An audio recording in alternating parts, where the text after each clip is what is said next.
what problems arose with the costs and call officials to explain decisions that cause budget mismanagement. And then they recommend corrective action. So the problem will happen from when, not happen again. But what about the money we are spending right now, the PAAC? That's how Public Administration and Appropriations Committee pretty much means your money will protect as it happen, we check. While projects go on, things are accurate. As government spend the nation's budget, PAAC reviews it. They examine proposals and summon officials to find problems before them don't use it. So the PAC and PAAC are two parliamentary committees that watch over the country's wallet to protect the budget and keep it in check. And you can get involved. Just visit jampja.org. Send the something and come back. Back to sender.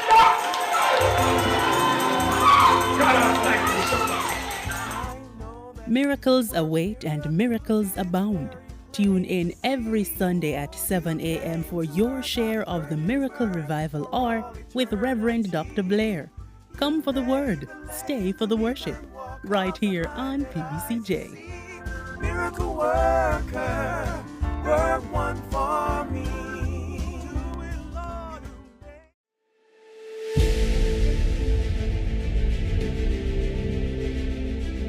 Are you an entrepreneur producing an excellent Jamaican product or service? Did you know you can earn hard currency and more significant returns by exporting?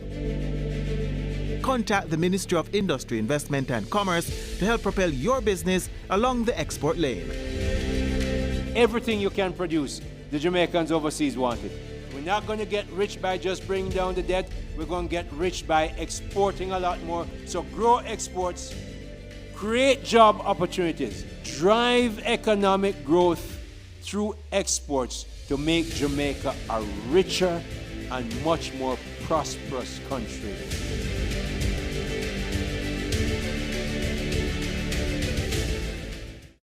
The following is brought to you by the Office of the Prime Minister.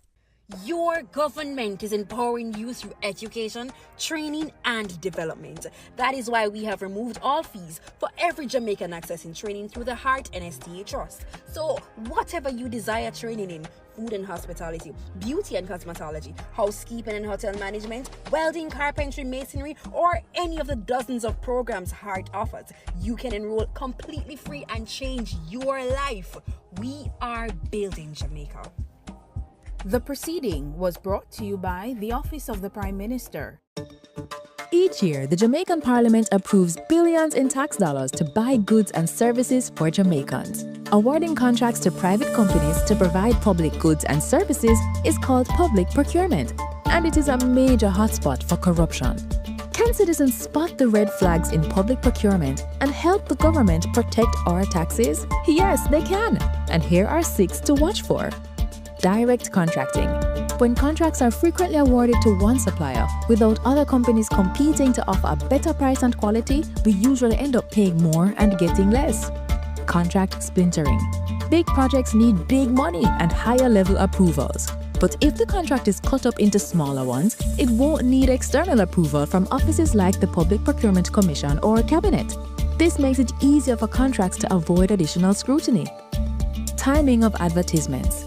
Contracts advertised during distracting periods like the holidays can result in less competition and a really strong advantage for the favored company.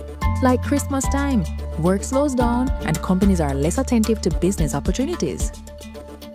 Emergency contracting. Claiming emergencies allows officials to legally bypass normal procurement rules, making it easier to award contracts to favored companies. Contract timing. Contracts awarded just before or after election can be payback for campaign support and not based on what Jamaicans really need. Collusion. And what if penalties are not enforced when work is poorly done? This could be a contractor and public official working together for private benefit. And if it is, this is collusion. These flags do not prove corruption, but they trigger questions that citizens must ask. So mind your business, Jamaica. Visit the JAMP Procurement Tracker to monitor government contracts. If you spot these flags, use our ATI tool to ask questions and demand accountability. Peace begins with us.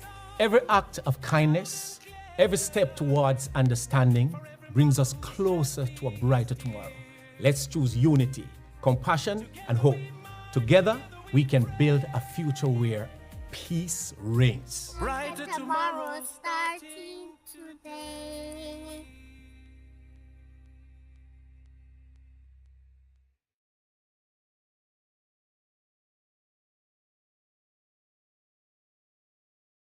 Jamaica, let's spread the word around to let the world know that we are proud to be one republic. We on the road to republic. Well then, let's propel we nation moving forward in a new direction. True independence, that's the projection. No more dependency, it's the best plan. Yes, we know what's best for us, cause we want we country prosperous. So make we just pull together as the general public while on the road to republic. Jamaica, let's spread the word around to let the world know that we are proud to be one republic. We on the road to republic. A message from the Ministry of Legal and Constitutional Affairs. We on the road to republic. We and the youths united against corruption, changing the world and the way we function. The youths united against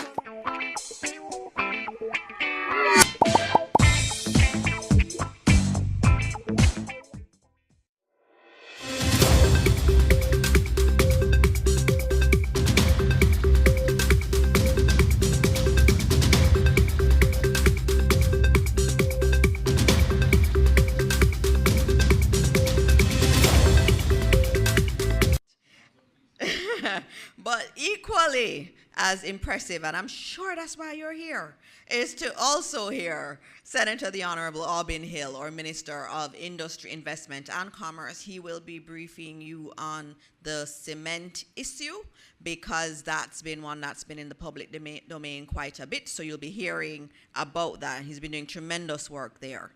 I also want to acknowledge the Honorable Delano Seavright. I've not seen you here in Postcab. Welcome to Postcab. He is the Minister of State in the Ministry of Education. I was putting in education. The Ministry of Industry, Investment and Commerce. We have space.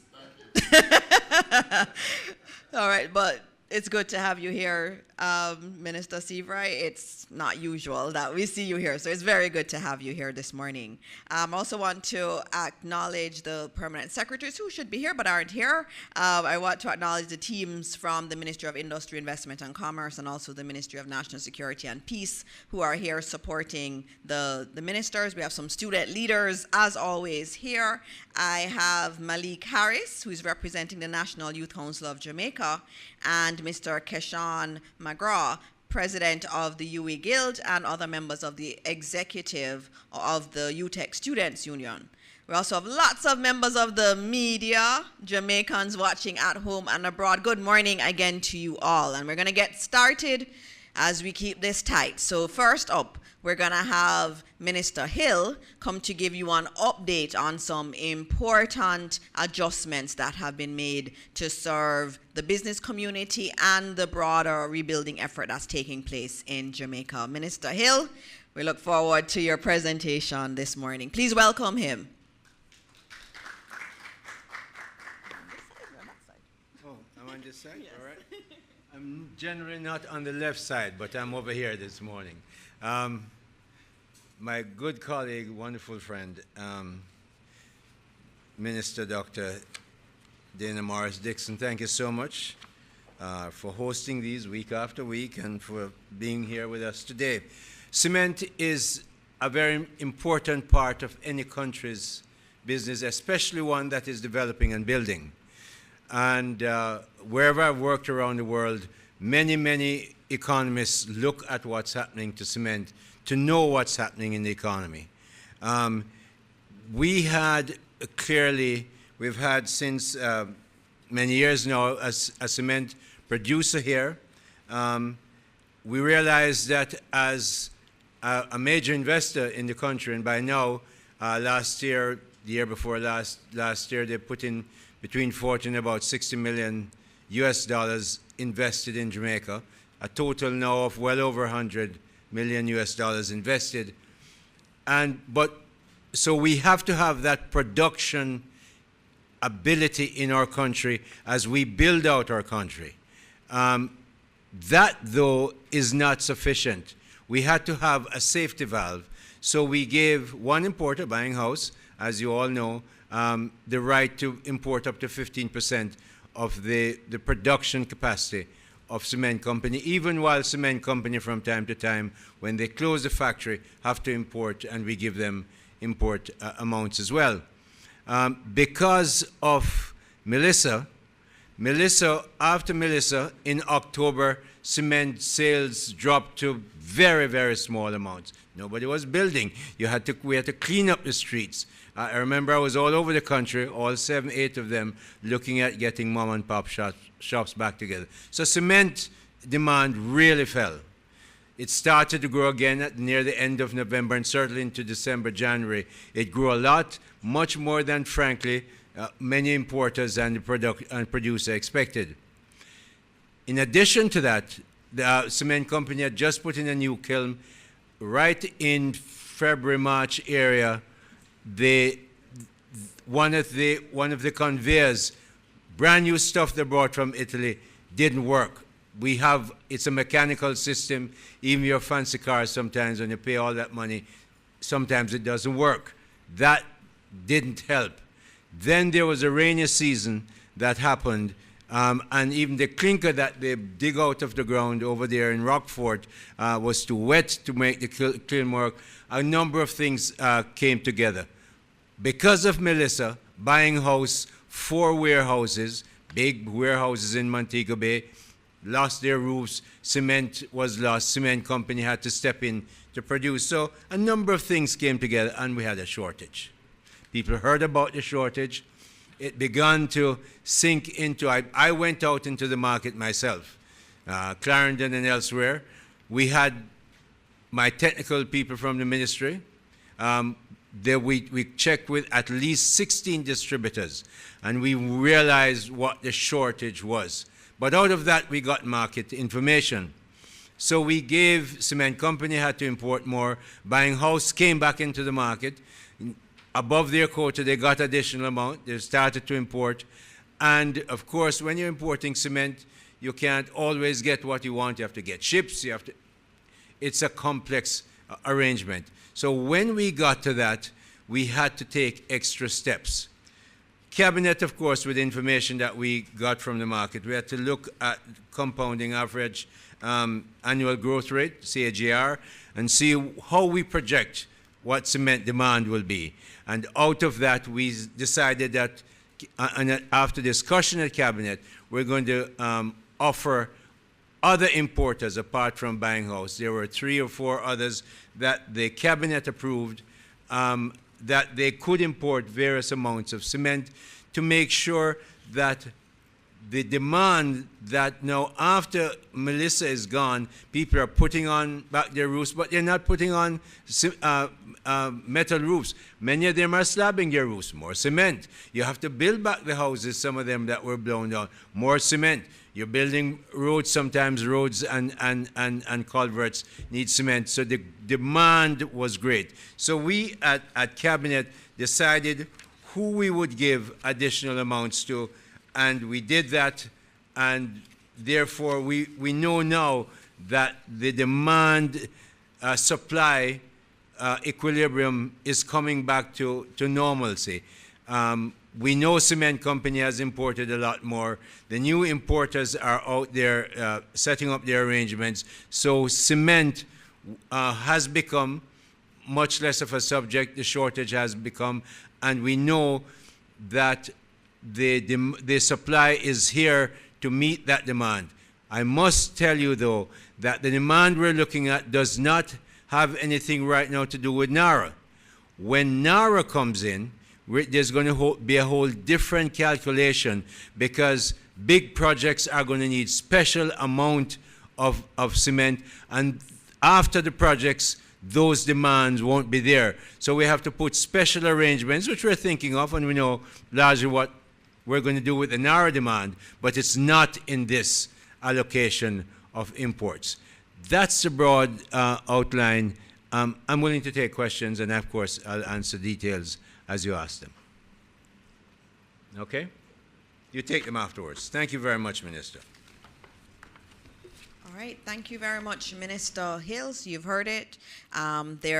We deliberated this at Cabinet quite a bit, and Minister Hill and his team did a lot of work on this. And so the key thing to remember is that he's dealing with the shortage that we have seen, and he has given more allocations for importers to bring in cement, obviously high quality cement, and he'll be monitoring that. And so it's very good to have a minister who's that responsive to the needs of the business community and also households that are rebuilding. So thank you, Minister Hill, and thanks to your team. I want to acknowledge your permanent secretary who is here, Sansia Bennett Templar. Also want to acknowledge our CEO in the Ministry of Education, Mrs. Terry Ann Thomas Gale. She is here. I also see the new head of the Jamaica Information Service here. Good to see you. Giovanni Dennis is here also. And so I will move on to our next presenter. I like the efficiency. Yesterday at the Diaspora Conference, that's going amazingly well.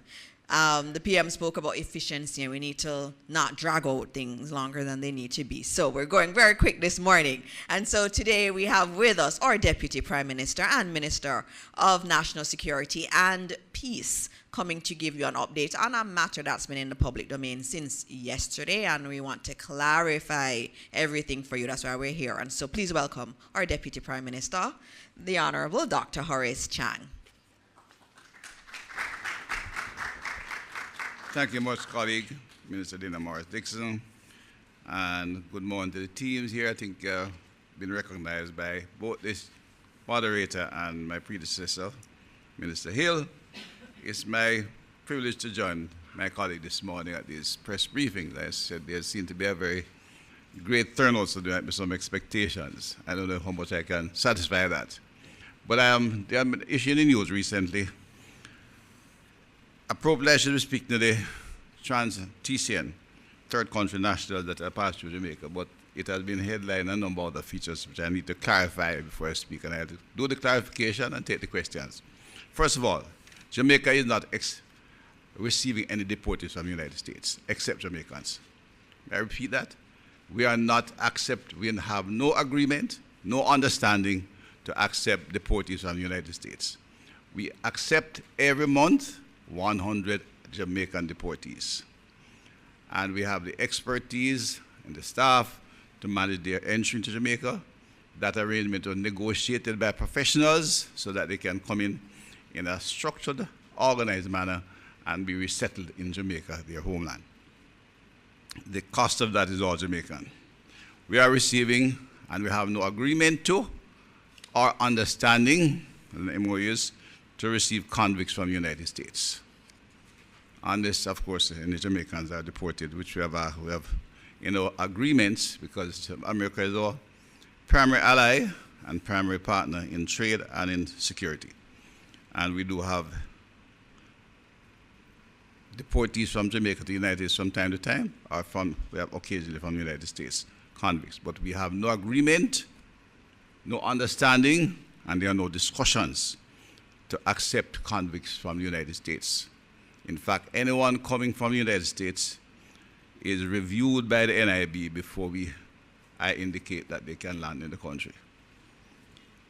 There is no discussion, review, or understand to accept 10,000 illegal immigrants from the United States. Again, the only illegal immigrants we take from the United States are the Jamaicans who are there. And those conditions are negotiated by professionals from the Ministry of National Security and the Ministry of Foreign Affairs. We have signed, after extensive negotiation by the relevant professionals, again mainly from the Ministry of Foreign Affairs, the Ministry of National Security, Office of the Prime Minister, and of course the lawyers from the Attorney General's office. An agreement to transition to Jamaica some third country nationals from the United States. The number is 25. It's an understanding, and at no time will the number exceed 25, because we have the right to refuse anyone at any time. And both parties can terminate the entire agreement without any long-term notice. The process is basically operational procedure is still being worked out and being negotiated by the professionals, and it will be some time before we see anyone landing here. But when they do, they will come on the basis of an understanding that the government of the United States will pay the initial stay in Jamaica. They'll be accommodated by the International Organization for Migrants, United Nations body, with which we are working. And of course, the Ministry of National Security will deal with the technical legal side. There'll be nobody detained, nobody with detention. As part of an international understanding, not a bilateral agreement. The activity to transition them to Jamaica is a bilateral agreement negotiated between two governments who are allies in many areas, and in economy, security, and otherwise. Those are the facts as they are. We are among the about number 7 to agree in the Caribbean Latin American region, because our technical team sat down, negotiate all aspects of the issue. We are a small country. The staff to deal with the immigration section, that aspect, are limited, and therefore they have to go through the logistics of it. As I said, we already received just under 100 legal immigrants. They are Jamaicans, but they still have to go through a process. Already agreements were made between the United States government, Panama, Costa Rica, Belize, Antigua, St. Kitts, and Barbados. And they're discussing with other teams, which they expect to conclude in due course. We have concluded ours, but we don't expect any visitors until, I said, we set off on the operational details, which are not yet settled. And that's a matter that professionals will negotiate and settle, that we can handle them. Any questions? Those are the facts. Thank you, DPM.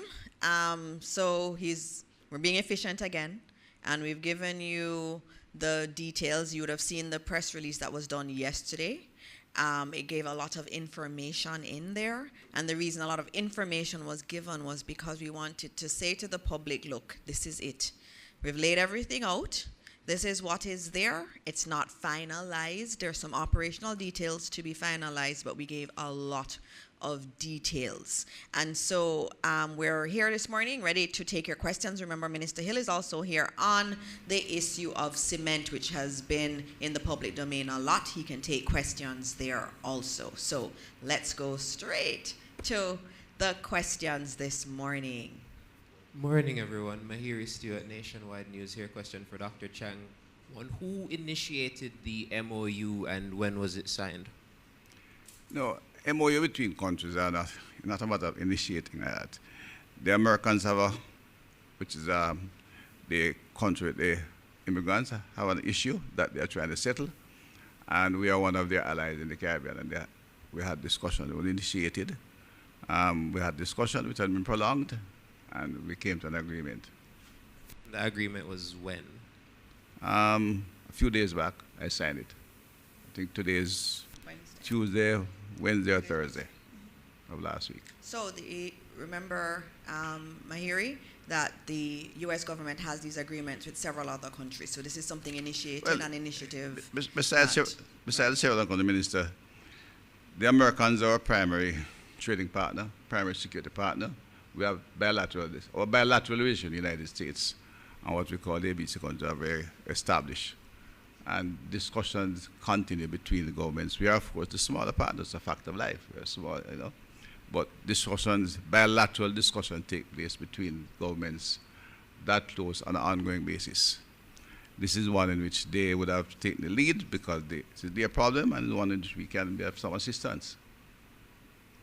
Okay, the second question would be, obviously we're having this discussion now due to the fact that this information was leaked, but had it not been, when would we have the information leaked is different from what I'm talking about. And that's on the problem. You're conflating two things.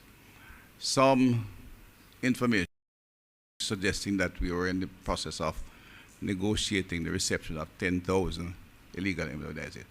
There is no such discussion, and that leak has nothing to do with it this morning. It became part of a discussion because it is known that we were discussing the third country third country, transit third country nationals through Jamaica, because there are several other countries in the Caribbean.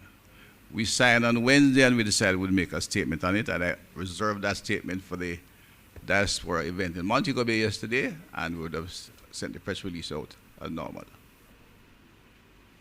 Okay, well, for Jamaicans who are deported, are they or have Jamaicans ever been part of a TCN program from other countries? What Jamaicans? For Jamaicans who would have probably been deported from No, I'm not. For Jamaicans who are deported? From other countries. Has there been an issue where Jamaicans have been a part of TCN? No, if Jamaicans have been deported to Jamaica, there's no issue. We receive them. The Americans, the United States of America, have the vast majority of illegal migrants from Jamaica, of our illegal migrants, and we have an understanding between those. So they send us about 100 every month. I think they are looking at maybe sending back to Jamaica with over 3,000 Jamaicans. If we didn't have an understanding on how to handle it, negotiated by the professionals who have to do the work, all they do is set the policy, and there's no policy on that. Once a Jamaican is deported to Jamaica, we must receive them. What has happened, because we are friends, we work out a structured arrangement which allows us to manage it in an effective and efficient manner. And therefore, we take 100 a month, roughly. 2 shipments, 2 aircraft. Sometime 100, sometime less than 100. And could you elaborate more on the accommodation for the third country nationals? All right, that's your last question, for Mahiri. There are other reporters accommodation here. for? The third country nationals.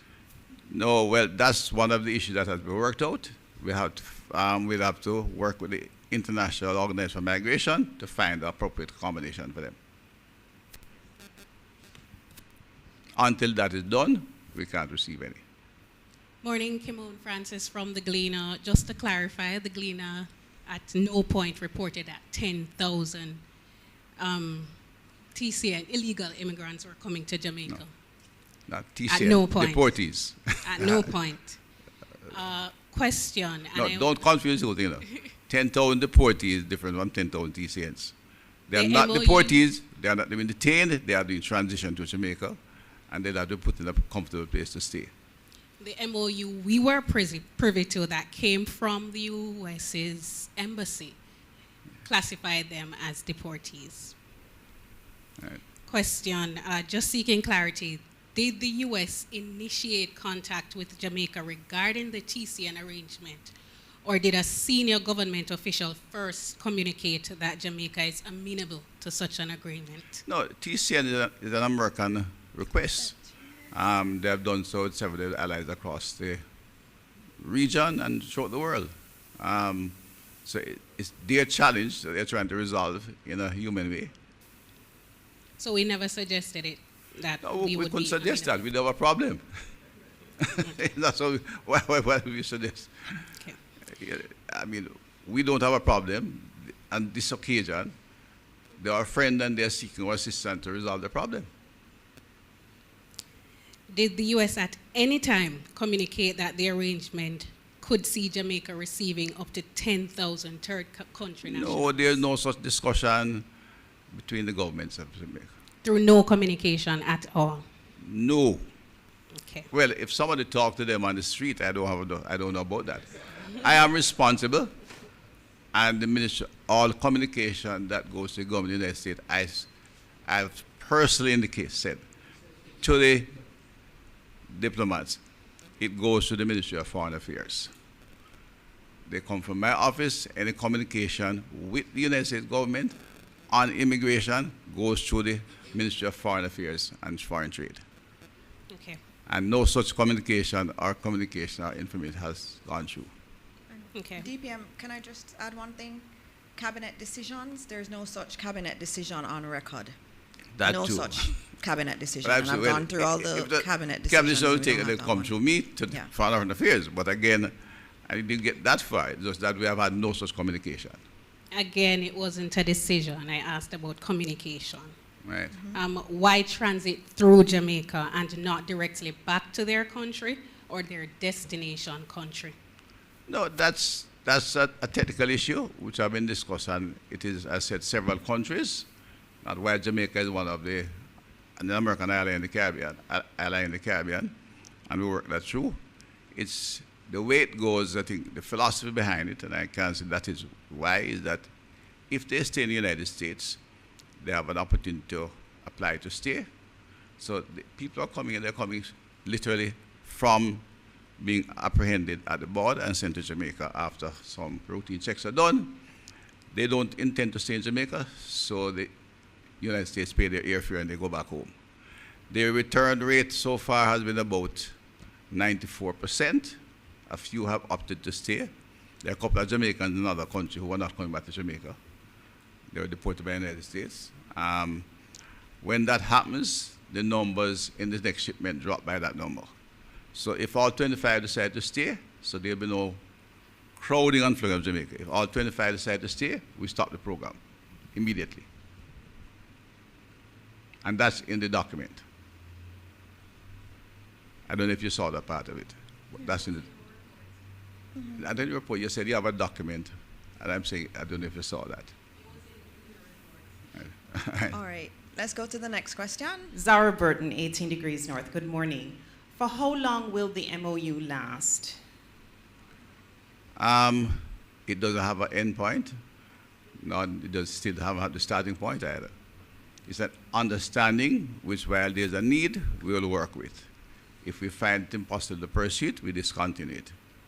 How much will be paid per TCN to house them here as a government? How much will I don't have government that off the top of my head because it is being worked out with the IOM, and that will depend on where they are staying and how long they stay, which will be a short time. But that cost is being worked out, and the United States has a bulk sum that they will pay the fees from. It will vary from individual to individual for different reasons. And is it a situation where whatever we get to house each one of the TCNs is, let us say, additionally, there will be some cushion in terms of revenue that we will be getting as a society, and also what will we be getting in addition to this money in return for doing this to help out our ally? First of all, the initial bill will be paid by our IOM, so there's no revenue to come to Jamaica. The idea of what we get out of it is not a relevant question. America, I said, is one of our strongest bilateral partners. We have multiplicity of agreements, understandings, exchanges in all areas. It's not something you discuss. We do this today, we do that for you tomorrow. That's not a practice of any healthy bilateral relationship. Is there any, or was there any pressure to Jamaica to engage? I know you said it was an American request, but was there any pressure in addition to the request for any other reason on us?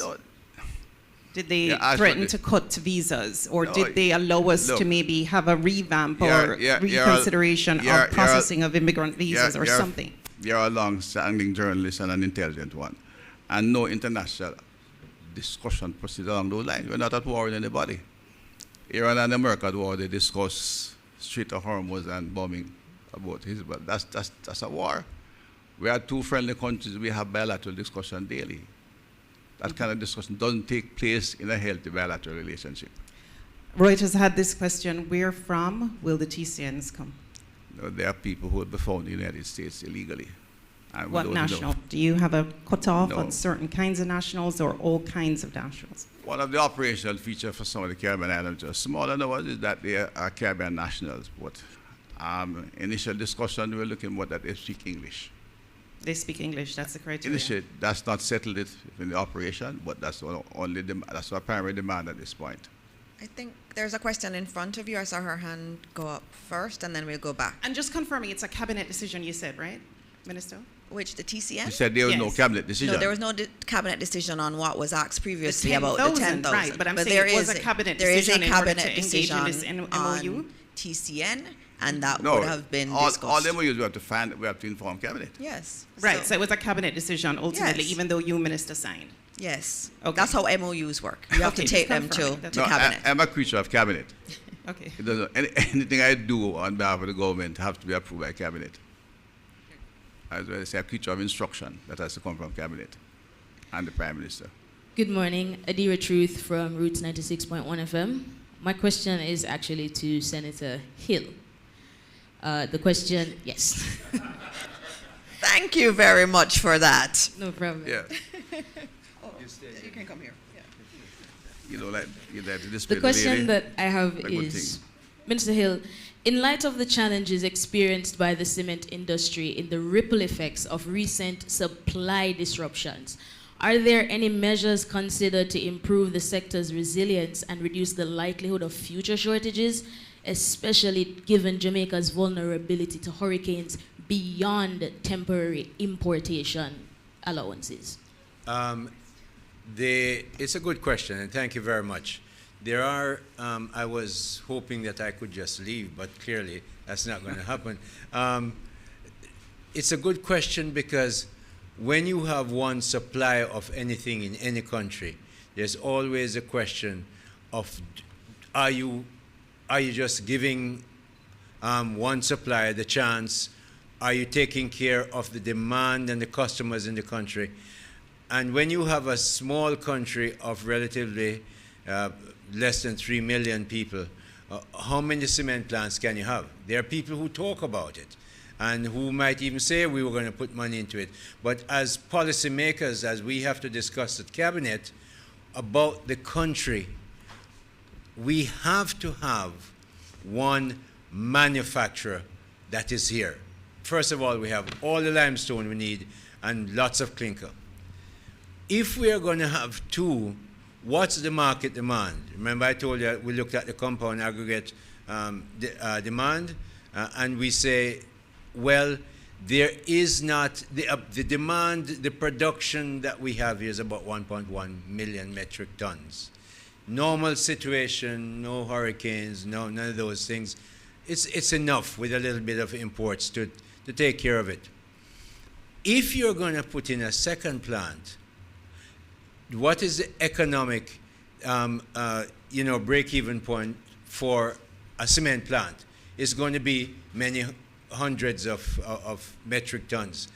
And therefore, if you put in that plant, aren't you going to have an oversupply where you're going to have a case where neither is sufficiently profitable to stay, and the very thing you're trying to protect, having a production facility in your country, goes away because you make a wrong additional production decision. So what we've done is we had one importer. We've added 1, 2, 3, 4 or so additional ones to make sure that there is a measure of competition. Now, when you're importing, I'm importing, two other people are importing, no matter how you tell us that we're friends, in the end, each of us want to make money. So there's a measure of competition in terms of the price being moderated, and at the same time, the supply is increased so that that area of supply demand equilibrium returns to normal. The issue of building a cement plant, we're going to have to see what NARA does. When NARA comes through, we all of us, I hope all of you in here, expect that there will be significant growth.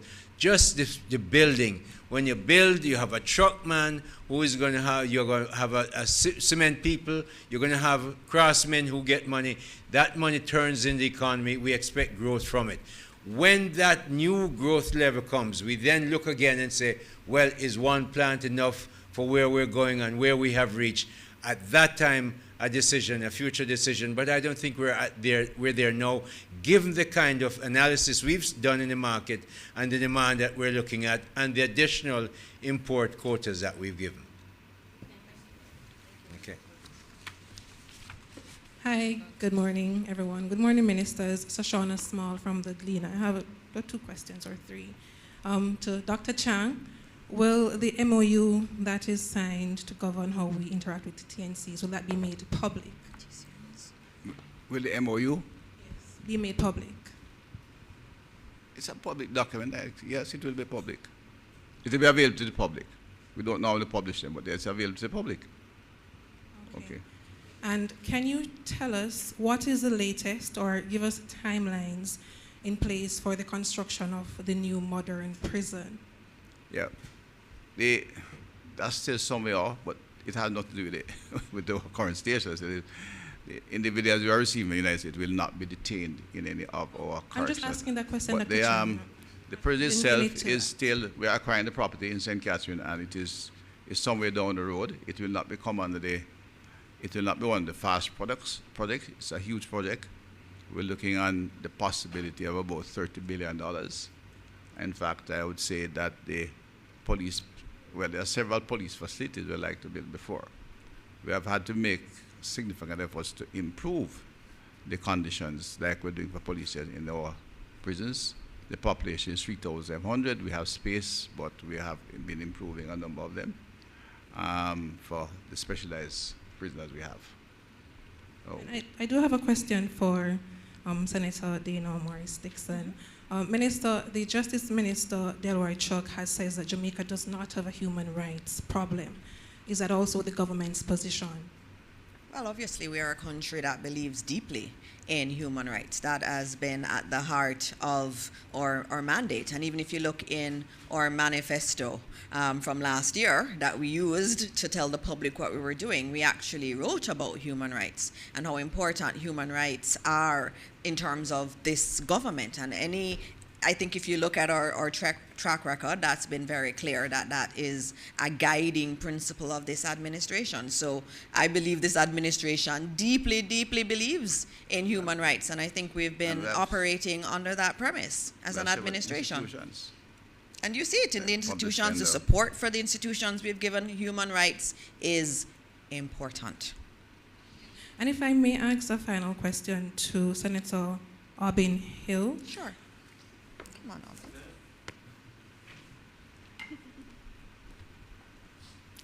on, Minister, can you share the names of the companies that are importing cement to Jamaica? You mentioned that there were 4 companies. And if you could state the criteria under which these companies were selected. You know, it's very interesting you should ask that question. The criteria was very simple. We had in the government a lot of calls in to the permanent secretary, to me, I imagine. I know, certainly to the Prime Minister. And so what we did, since everybody knew that there was a shortage, there are a number of people who wrote us and said, look, we would like to import cement to alleviate the shortage. And we responded to those who asked. And out of that, we made, looking at the compounded annual demand that we're looking at, we decided that we will, for a short period of time, 6 months, and 3 of what we ordered, one of them, but I'll give you Buying House, of course, got some more. They got up to 150,000 tons. Jamaica Logistics International Limited, they were given a new amount of 100,000 tons. Rock Hard Cement, Jamaica was given 100,000 tons, and Rock Hard went to the Bureau of Standards and had the cement that they expect to import tested, and all the tests prove out, and every week I'm sending the PS and myself the new updated tests from our own Bureau of Standards, which is, of course, in my ministry. Tankwell Metals requested to be able to import. We said yes. We gave them 60,000 tons. Gore Development wanted to import 20,000 tons for the year. We gave them as well. And Island Concrete Company Limited wanted more than 60 tons, but they were awarded 60,000 metric tons. And those are the people who asked, and those are the ones we responded to. Okay? Sure. Thank you for that answer, and all of that also came to Cabinet. Yes. Morning, everyone. Good morning. I'm Jamila Maitland from TVJ. To Minister Chang, what does the government believe, our cabinet believe, is the most challenging part of this TCN arrangement? And 2, I noticed that other countries in the Caribbean, as you mentioned, have similar programs. In St. Kitts and Nevis, for example, the Prime Minister said that only Caribbean nationals will be accepted under their program. Yeah. Is it I know you said that, you're not sure about the nationality so far, but is it a similar case where you're saying only Caribbean nationals will be accepted? And what guarantee does the government have that the countries will accept their nationals after coming here? All right. First of all, the operationalization has not been finalized in terms of what you do to operationalize.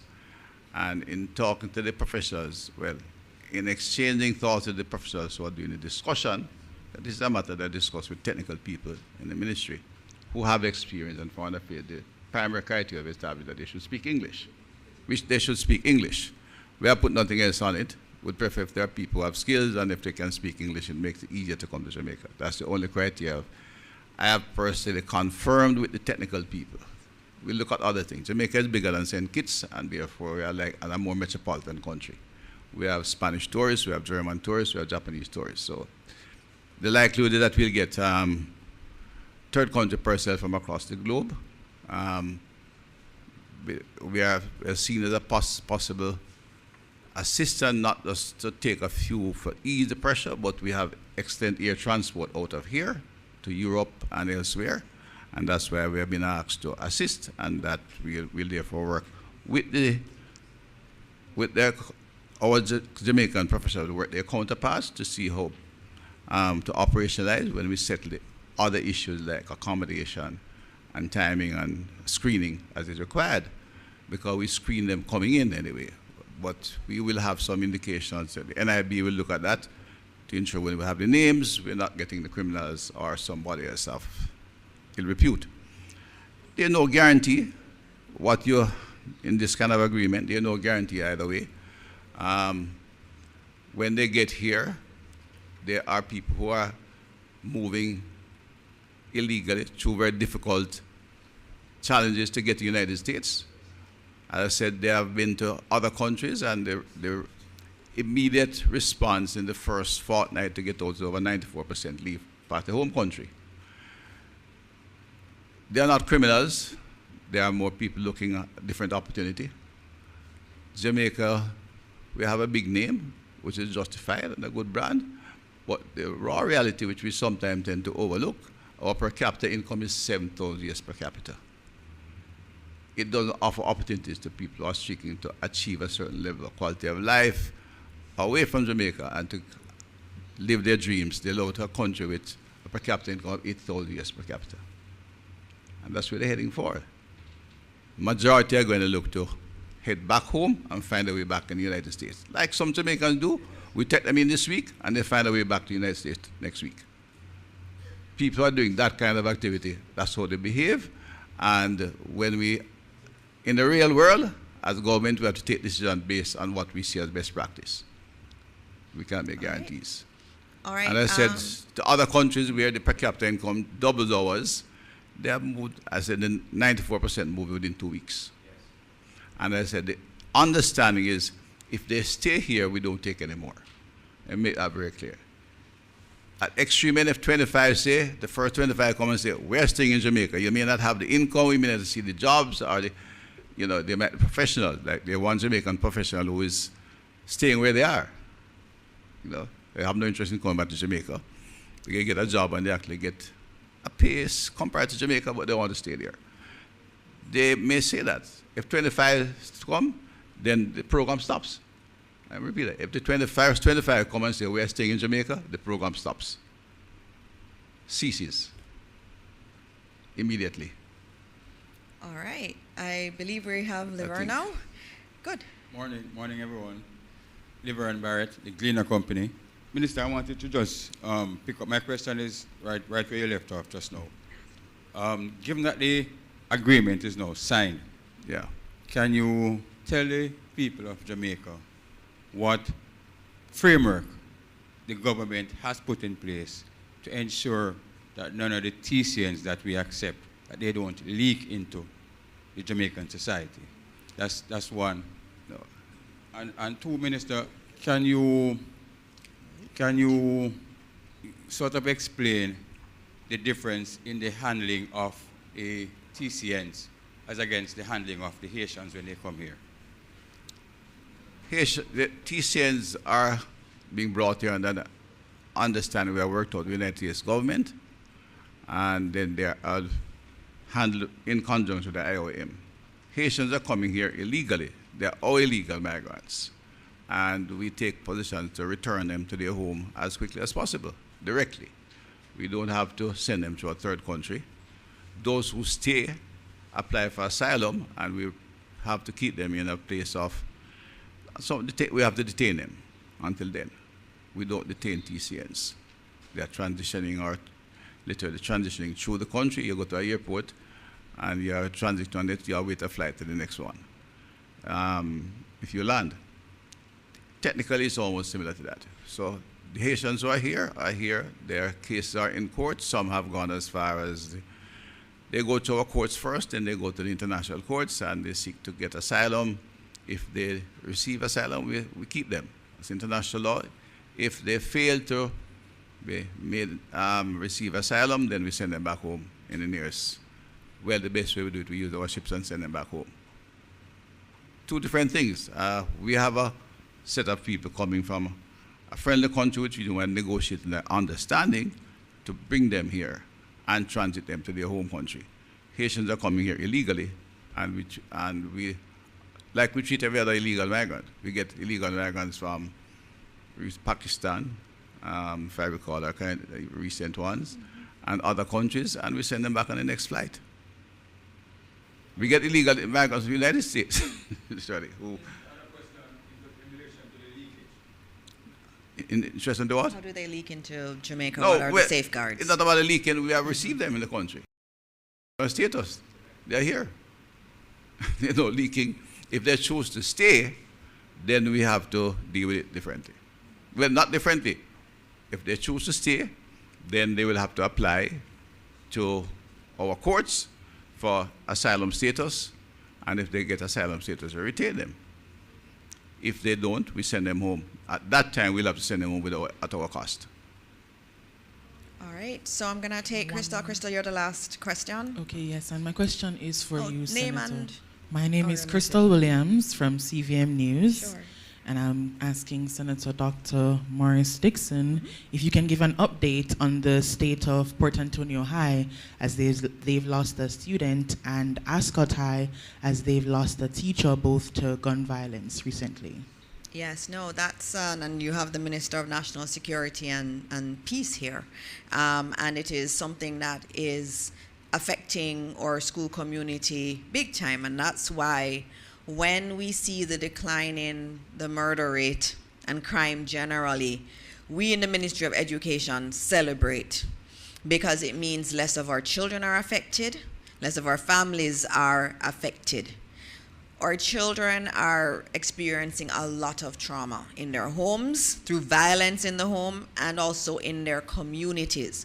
And that's affecting how they're learning.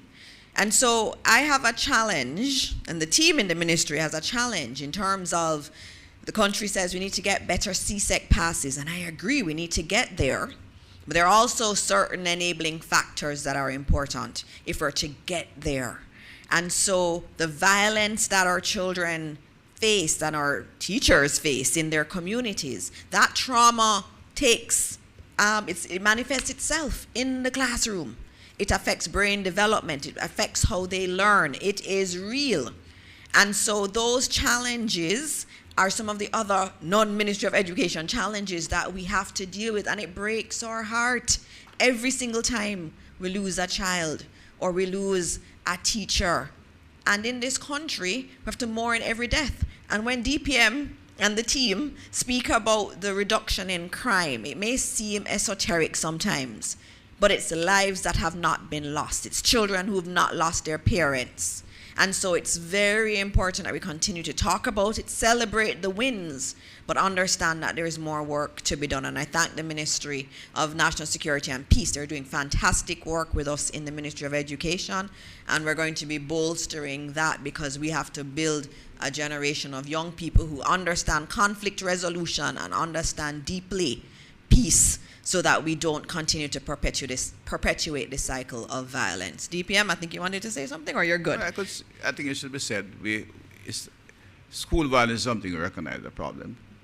Besides direct violence, we also know that to effect cultural change, as indicated in the violence report, which are done by a team of experts and commissioned by the Prime Minister, we have to take some steps to influence cultural behavior in Jamaica. And one of the principal areas we get that is in the schools.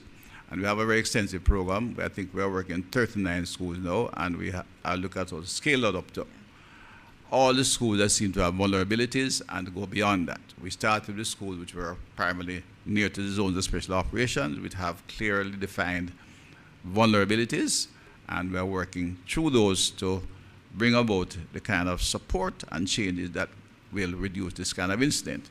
It's a major tragedy when you a teacher or a child in any of our schools, and the government views them seriously and is investing resources in there. Our case management program is one that is now seen as accepted internationally as one of the better programs of intervention, which we are looking at scaling up in areas in order to reach the schools. The school resource officer is a police officer. It's not a matter of imposing police in the schools and locking out students and arresting students. He's a specially trained police officer to assist these of discipline in the schools, but critical to work with our case managers to interface with the families who have been affected by this kind of trauma, and to ensure we can interface program or bring in program that will prevent the activity we're talking about, because in this case, the old Jamaican saying is still stands, prevention is better than cure. What we're doing here is to cure and prevent. All right, thank you. Thank you, DPM. And that was the last question that we're gonna take for today. It's always very good to have you, DPM. Very good to have you, Minister Hill. Very good to have all the members of the media. You can stay back a little bit. I know some of you, I look on your faces, and I know you still have some more questions.